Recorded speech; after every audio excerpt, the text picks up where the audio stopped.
What's up guys, my name is DJ Klem and this is 1 Minute Monday. So if you're an artist, a producer, a creative, a songwriter, in the next 60 seconds I'm going to be sharing a tip with you that I think could change your career for the better. And my time starts now. Collaborate horizontally. And what does that mean? It simply means collaborate with artists and creatives and all that are around the same level of career growth as you are.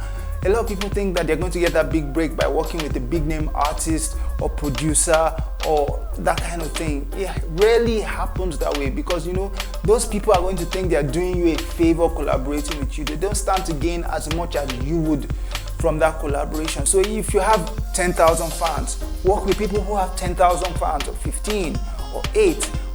So nobody thinks they are doing you a favor. So whoever you're working with is going to put in the same amount of energy and the same amount of passion. And you know what? They're easy to access, they're easy to find, they're everywhere, they're on social media, they're around your neighborhood. So what are you waiting for?